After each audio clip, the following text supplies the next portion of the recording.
Pescador de pops, 1894. Obra d'Eduardo Rossi.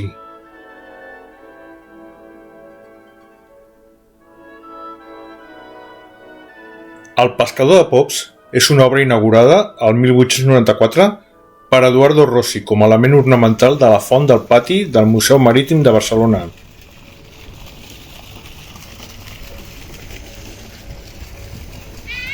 El pescador de pulpos es una obra inaugurada en 1894 por Eduardo Rossi, como elemento ornamental de la fuente del patio del Museo Marítimo de Barcelona.